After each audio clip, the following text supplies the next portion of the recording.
So write down your favorite word. Could be your favorite animal, your favorite pet. Fast as you can. Fast as you can. Don't think about it too long. Here we go. Thanks. Perfect. All right, be up there on the screen right now. That's my picture from when I was in the 5th grade. I was just 1 year older than you guys, and I was in Chattanooga, Tennessee. I did another series called Riley Mack and the Other Known Troublemakers. Then I write with a guy named James Patterson. And anyone ever heard of James Patterson here? Yeah, he's the #1 best-selling author of all time. And he and I did a book together called I Funny. Anyone here read I Funny? The I Funny was #1 on the New York Times bestseller list. And then I did a book myself called Escape from Mr. Lemoncello's Library. Have any of you guys read that book here? Thank you very much. My mother is very proud of you. Yes, that book has been on the bestseller list for 6 months.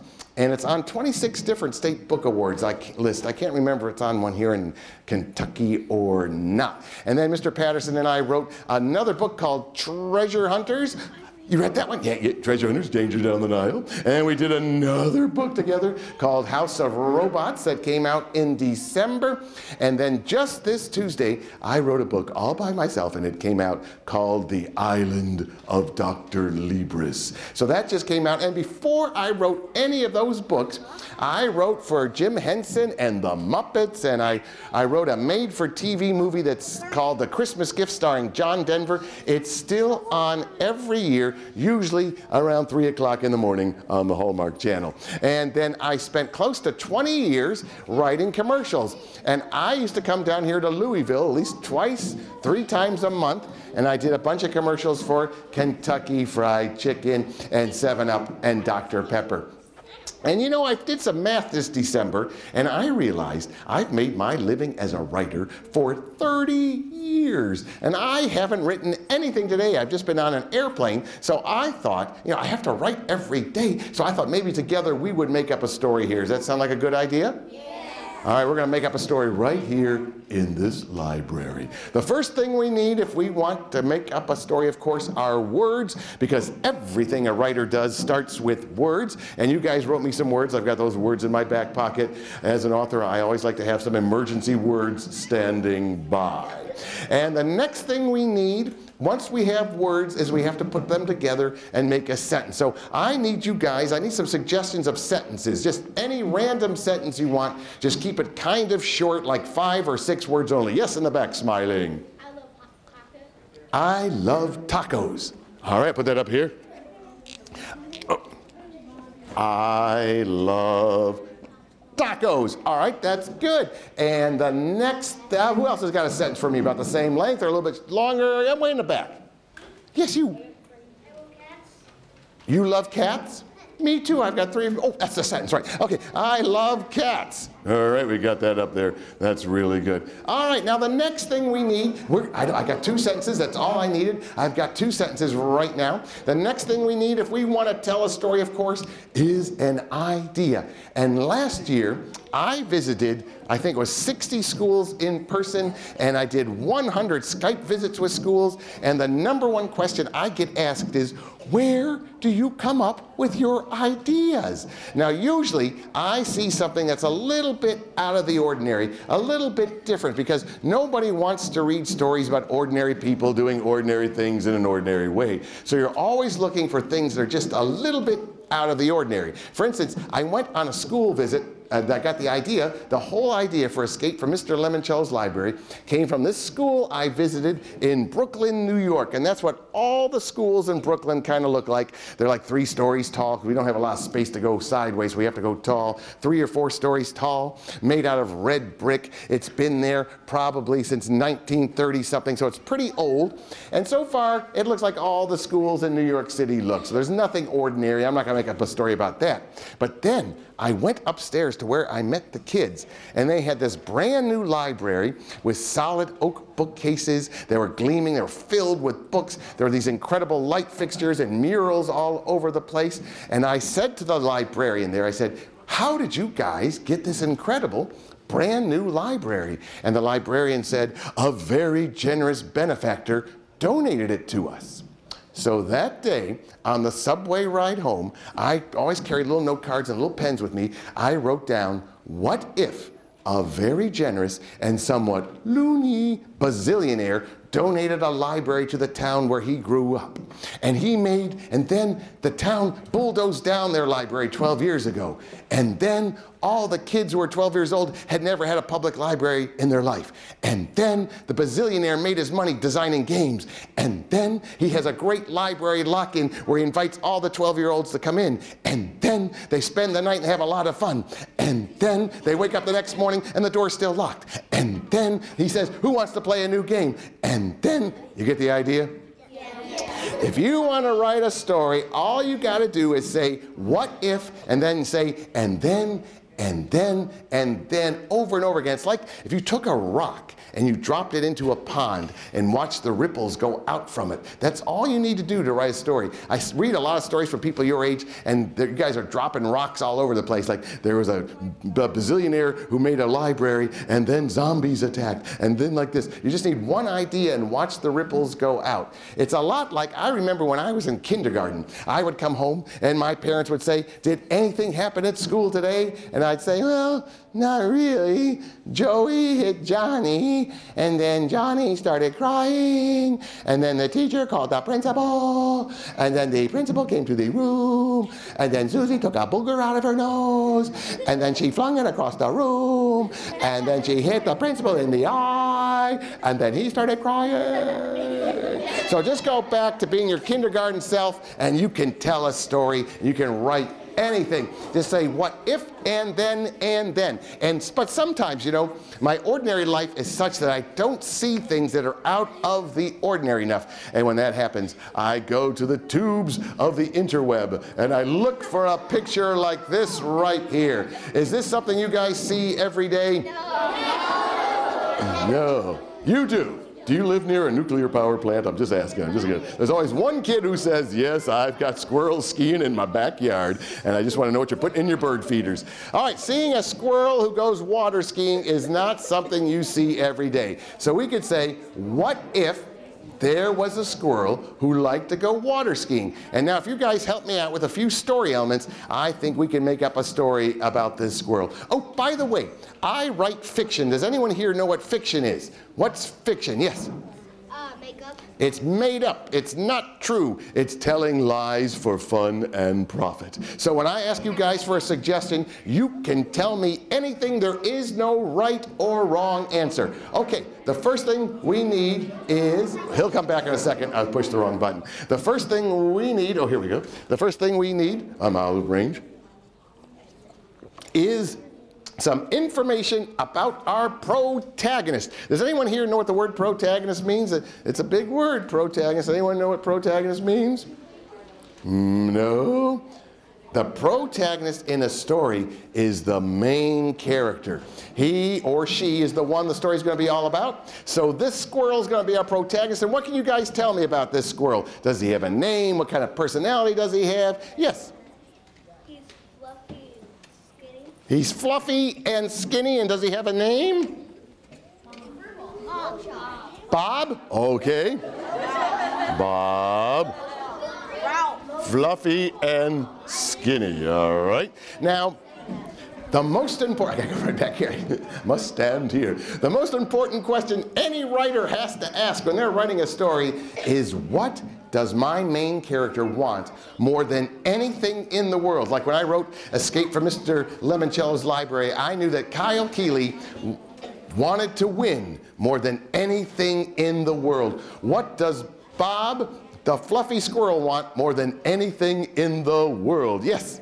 To ski. To ski. To ski. All right, wants to ski. All right, now where does our story take place? Anyone have an idea where it takes place? Because setting is really important for a story. It can add a lot of character. Yes? Florida. Florida. That's a good idea. That's a good place to ski, is Florida. All right, and then there's another character in every story. We have the protagonist. There's also an antagonist. Does anyone know what the antagonist is in a story? What is the antagonist? Yes? There's one of the other characters, but what is the antagonist's job in a story? Yes? To be the antagonist's best friend. Nope, not to be the protagonist's best friend. In fact, the exact opposite. Have any of you ever heard the word antagonize? I used to hear it all the time because I got two little brothers, and I'd go up to them and go, and my mother would say, Chris, quit antagonizing your little brothers. What did she mean when she said quit antagonizing? Yes?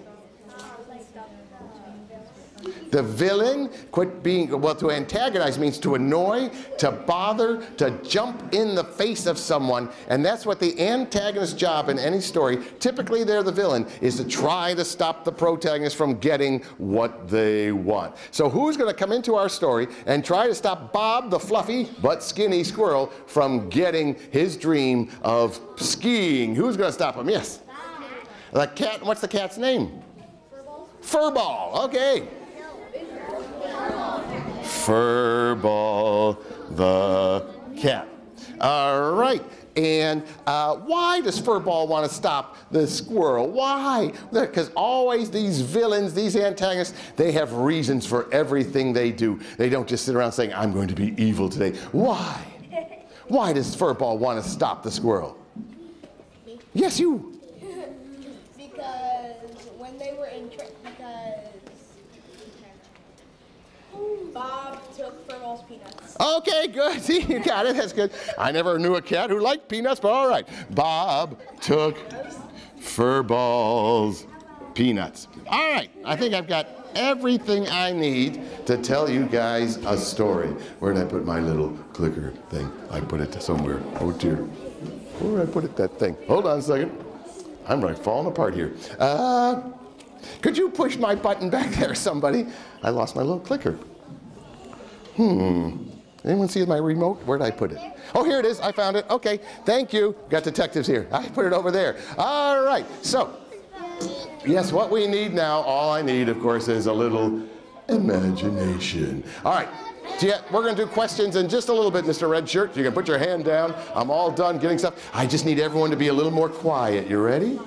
You guys ready for a story? All right, I'm going to tell you a story about this guy, Bob the fluffy but skinny squirrel. His #1 ambition in life is to ski. The story's going to take place in Florida, and somewhere along the line, a cat named Furball is going to show up and going to try to stop Bob because Bob, at one point in their life, stole all of Furball's peanuts. Now, when I tell you this story, the first line will be, I love tacos. And the very last line of my story will be, I love cats. So the next time I say I love cats, what are you going to do? Tacos. Give me a round of applause. As I learned this from some third graders in New Jersey, it's a round of applause. Now, you know, when I tell you this story, there is a chance that I might encounter writer's block. Have any of you ever had writer's block? Anybody know what writer's block is? What's writer's block? You can't think of anything to write. There's a blank piece of paper there and saying, write something, write something. A little cursor on the computer going, write something, write something. Say, I can't. Well, even though I'm a trained professional, there is a chance that while I'm telling you this story this morning, I may encounter writer's block. And if that happens, I will reach into my back pocket and I will pull out one of these words. And whatever that word is, it has to be the next word in my story. Do I have some good words in here? They're smiling a little. They're smiling. I'm in trouble. Okay, here comes our story.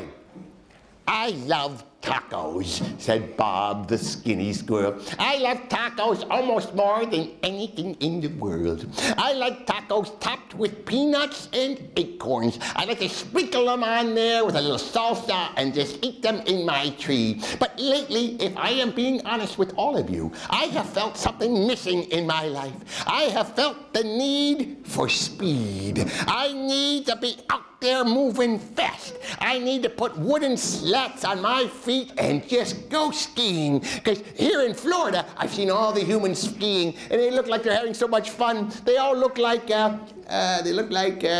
horses when they go out there water skiing, just galloping along the water, going hee, whinny, nay. They go over the hills and they go over the waves. They have such fun. I want to ski more than anything in the world. So Bob gathered up all of his acorns, and he was kind of fluffy, so he could hide some things inside underneath his fur. And he put all of his acorns underneath there, and he walked out of his tree, and his friend down below, the chipmunk, said, where are you going, Bob? Bob said, I am going to go skiing. I am going to go skiing, and I am going to be famous for my sparkles, because when I ski, I'm going to hold 2 sparkles on either hand and just sparkle and twirl them, and everyone will say, wow, that squirrel sure is skinny and sparkly. So Bob went down to the marina where he rented a ski boat, and he got some little popsicle sticks to be his skis. He strapped them onto his feet, and the captain of the boat said, well, come on out here, that'd be fun. Yeah, come on out here, we'll go for a little run. You can go ski. Oh, I can't believe my luck. I'm gonna ski. This is the greatest thing to happen to me since the time I met Cheetah. Chester Cheetah, the one from the Cheetos bag. I met him, and he was on the bag. That was so good. I thought that was the greatest thing that ever happened to me in my life, but it wasn't. I've got popsicle sticks on my feet. I'm gonna go in the water, and I'm gonna ski. And he was just about to get the rope and get in the water when this cat came out. It was a big kind of a fuzzy cat. They went, hello, hello, Bob. Remember me? My name is Fuzzball. The only cat in history that preferred peanuts to tuna. And I have a vague memory of a squirrel who lived in my backyard, climbed into my room, and took my platypus. I had a platypus that dispensed peanuts. You hit it on the nose, and out came all these peanuts from the platypus bill. And you took my platypus. You took my peanuts. And Bob said, look, I'm sorry if I did that to you, but you know, I'm gonna go water skiing right now. We can do this whole peanut thing later. Tell you what, I'll pay you for your peanuts. I'll give you my encyclopedia. Would you like an encyclopedia? Because squirrels have I got the letter S from the squirrel part. Here, take my encyclopedia. The cat said, this encyclopedia? It'll tell me everything I need to know. I'll be a smart cat. Bob, I don't hate you anymore. Thank you for my encyclopedia.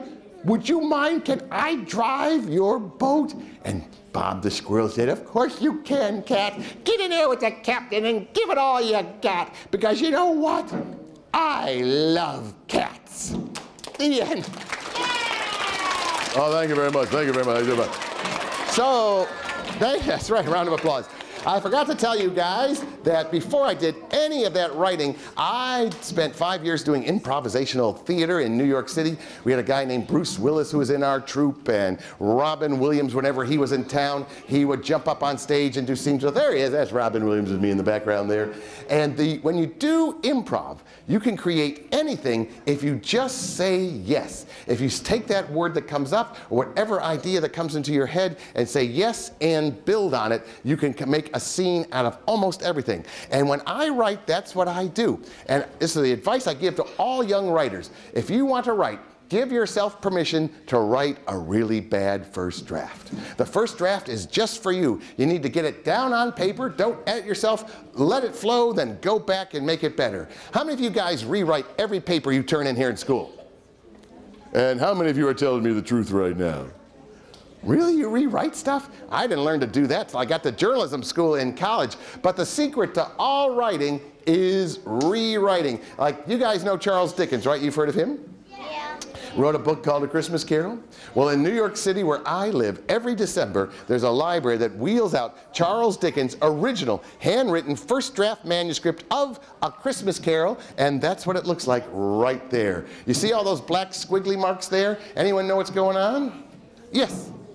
Yes, what's going on? Yes, you. Yeah. Cursive. He's writing cursive, but why is he blacking out things with his pen and scratching stuff out? Yes? What's that? To edit his work. Yes, that is correct, and that is a very good answer, because too many schools I go to, they say, that's where he messed up. That's where he made a mistake. And just because you go back and edit does not mean you made a mistake. It means you went back and made it better. Okay, how about our first sentence? Do we need to edit our first sentence? It was, I love tacos. Is that a good first sentence? Yeah, I don't really think so. What do you guys think is the #1 job of any writer? to get your reader turning the page. Of course, you want to get your reader. When I work with James Patterson, he talks about writing. He says you want to sit someone down and tell them a story in such a way that they don't want to get up until you're done telling that story. We want readers who will stay up all night flipping through our pages. We do not want bored readers. And I'm going to show you now. This is the first sentence of a book I'm working on right now called Welcome to Wonderland. And this is the very first sentence. Like I told my friends at school, living in a motel can be pretty exciting, especially during an alligator attack. Does anybody want to read what happens next? Yes. Why? What did I do in that first sentence to get your attention? Yes? You made the introduction exciting. How did I make it exciting, though? Yes? By saying alligator attack. Alligator attack makes it exciting, but is anyone curious about what's going to happen next? Are you feeling suspense? Have I left you hanging a little bit without answering every question? And that's what you want to do. Okay, we're going to do one quick quiz, and then we might have time for like 1 or 2 questions. Here's the quiz. There's going to be a second book in the Lemoncello series called Mr. Lemoncello's Library Olympics. And it's already written. But one of these sentences is the first sentence. So taking into consideration what we said about getting people's attention and trying to pull them through your book, which one of these sentences do you think it is? Number 1, once upon a time there was a man named Mr. Lemoncello, and he built a library in a small town in Ohio. 2, Mr. Lemoncello was all set to host the first ever Library Olympics. 3, just about every kid in America wished they could be Kyle Keeley. Who would pick 1? And who would pick 2? And who would pick 3? You few, you proud, you brave. The people with their hands up right now got it right. Yeah. Number 3. Why'd I pick number 3? Yeah. Yes. Wait. Why'd I pick number 3? Yes. You don't know who Kyle Keeley is, and you want to know why every kid want to be like him, right? The other ones just sort of spell out what's going on, and so they're not really going to grab your attention. All right, I was told you guys have to go in a couple minutes, but I want to stop and see if you have any questions you guys want to ask me about these books or writing or anything in general. Yes, way in the back. Am I what? Are they all AR? What is AR? Is that advanced reader or something? AR like some books by Scholastic. Uh-huh. We have tests here at school that match up. Oh, I see. I do not know. I took a... The first book, Limoncello, is an AR book. I looked it up. Oh, good. And on your order form, it lists the lexile level and the AR point. I learned something today. Actually, when I went to visit a school in Tennessee, they made me take the AR test for my first book, The Crossroads, and it's like I got 100 on it. It was scary. It was scary there for a minute. There was one question I was like, I don't remember what I put. Yeah. How did I come up with the Hanging Hill? Well, I used to do a lot of plays when I was in high school and then in college, and every time I did a play, especially if you did it in an old theater, like in Knoxville, Tennessee, there was an old theater. Chattanooga, there was a theater called the Tivoli, and all those old theaters were always haunted. So I was writing ghost stories, and I remembered about how all my friends used to see ghosts up in the catwalks and stuff. And so I said, I'm going to write a play about a haunted theater. So a book about a haunted theater, and that's what's going on there. Yes? Where do you find robots in the house? In your imagination. That's a book that James... The location that takes place in Indiana, because the boy whose story it is, his mother is a professor of robotics at the University of Notre Dame and has all sorts of robots in their house. Yes? How did you get that book right there next to the cat? How did I get that book next there? Which one are you put? The Blackheart Crypt? This series is all about a boy who can see ghosts, and I figured the worst night of his life would be Halloween. So the Blackheart Crypt takes place on Halloween night. Yes? Is that you and your dog? That's me and my dog. My dog's name is Fred, and he was a rescue dog who was running around in New York City as a stray, and he was about to be put to sleep when the guy who's trained every dog on Broadway since the first production of Annie needed one more dog for the Broadway production of Chitty Chitty Bang Bang, and Fred auditioned and got the part. So my dog has starred on Broadway. Still alive? Fred? Oh yeah, Fred's still alive. He's at home right now, probably peeing on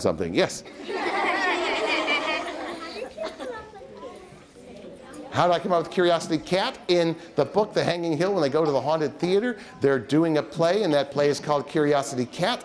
And some friends of mine back home in Tennessee started a children's theater, and they said, would you write a play for us? So I wrote a play for them called Curiosity Cat, and now it's being done all over the country. Yes?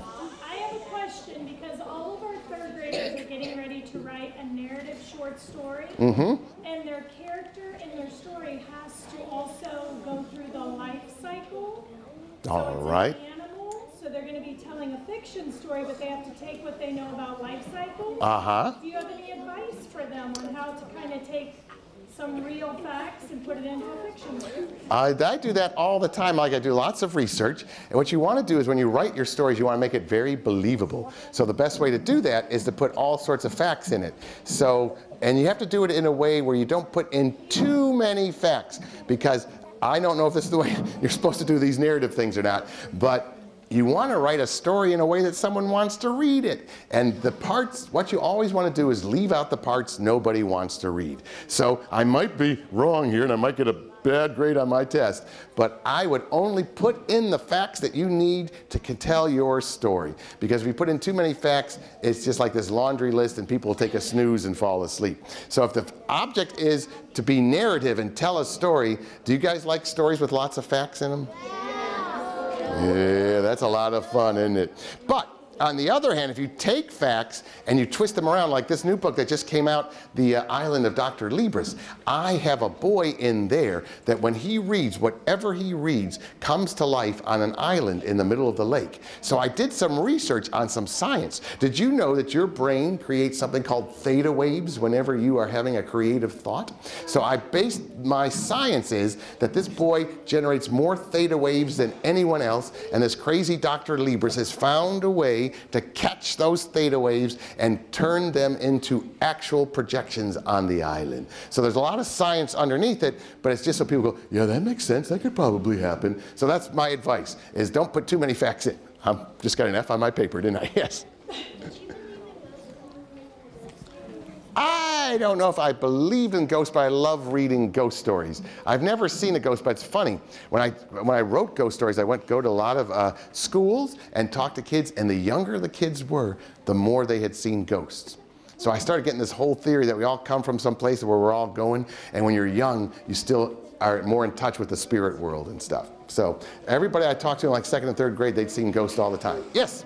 Did you write Escape the Living Children by your life with your brothers?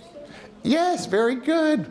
That's a very good question. He wanted to know if Escape from Mr. Lemoncello's Library, if some of that was inspired by my life with my brothers, and it was, because have you read the book? Miss Reinhardt? Yes, We have Maddox Arnold from Miss Vetter's class.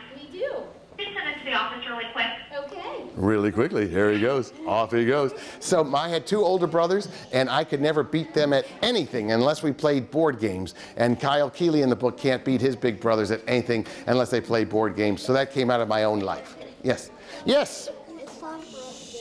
It's time to go to lunch. Okay, well, thank you guys for being a great audience. I do not want to stand in the way of your stomachs. Thank you guys.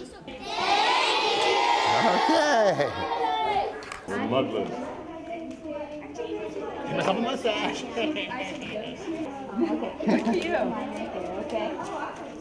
There you go. Thank you so much. Hello. How are you doing?